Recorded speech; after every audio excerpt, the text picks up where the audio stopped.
that kind of day. A little bit of rain, a little bit of fog, a little bit of cold and damp.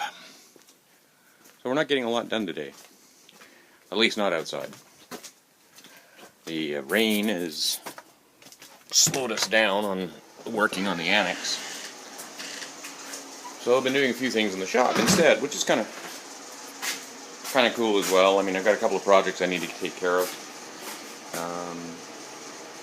Not to mention there's armor bits and things like that I need to get going on as well. But with Halloween coming, Halloween parties are coming, I've got a couple of things I need to get done for that.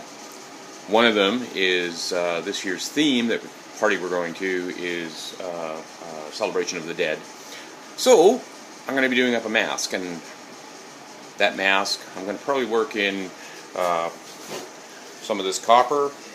Lens flare, J.J. Abrams brings you Iron Wolf. Anyway, I'm going to be working with some of the copper, and I've got some aluminum. And what I want to do is a mask that, with a skull motif, the skull idea, with the different decorations, which are traditional. Then what we're going to be doing is framing that up in a box frame, and that is going to be going out to someone here pretty soon. And when we do, we'll let you know. So. But other things that have been going on, we've been running classes, very successful classes actually. It was a lot of fun on this weekend.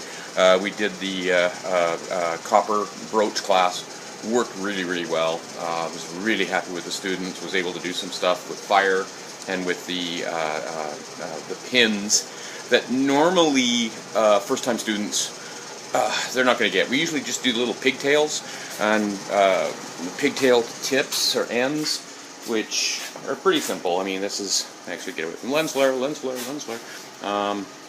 can see it there. We just do these little pigtails, and so here's another one. And I mean, they're pretty simple, easy to do. Gives you a feel for the tools, which is normally what I would expect out of first-time students. These guys, though, I showed them some pictures. They saw some pictures on online as well of some of these fancier curls and ends, and they decided they wanted to try it. And hell, they did a great job. I'm so proud of it. I've got photos up on the site if you want to take a look at it. I'll probably include some later in this, and at the end of this video when I've done all the editing for it. So, and I'll throw that together. So. The other nice thing about having the fisheye is that I can give you, without the lens flares, we can get away from the lights, there we are, you can get a better view of just the scope and size of the studio space we've got here. I'm going to take it all the way back into the corner, and yeah, you can see how far back we go in here and just how much stuff we have. We have a fair amount of equipment, so, and all of it is either reclaimed or recycled, and for the most part. So what we have been working on over the last few days, of course, is a home for the forge, which has been relegated to this corner here, so we want to get him out of there as soon as we can. But what we've been working on has been the outside studio annex, so, which is all going to be log and basically timber framed. So I've got a lot of timber frames. I got the uprights up, which was a bit of a pain because I'm lifting them by myself, and of course had to wait until they were kind of soggy, which made them a little bit heavier. So, but we got the notching done. I did that on yesterday. Started that. We did a bit of a time lapse on that, so we got those done. I've got this one to do yet, but today it's just a little bit too wet. I know for a fact this, if I pull the tools out to start working on it, it'll probably let loose with the rain again. Mind you, I just might say to hell with it and do it anyway. So, which could be fun. So, this is going to be a 10 by 12 annex. So, it's going to be 120 square feet of weather-resistant space that we can work on outside. A much nicer place to bring classes, work them through where they're not going to feel so crowded. Right now I'm kind of limited to 3 or 4 people in the main studio. A little bit tight. So getting it out here, it's a little more open. People can move around. I can set up. I can put stuff on display. it's going to be kind of neat, especially too when we've got people coming in off the street. So it's kind of neat. We're going to have the forges out here. We've got 2 forges that both of them are gas.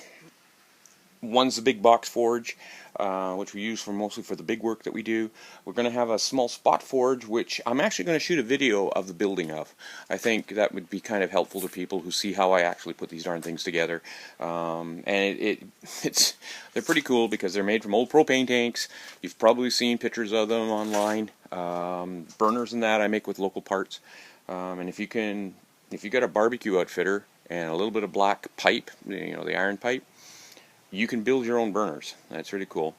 I have the parts for a spot forge, so and that's something I'm going to be using pretty soon. So I'm going to have that all together. So the 3 forges. Then one of the things I need to build is a furnace for doing casting, and something I can actually melt bronze in.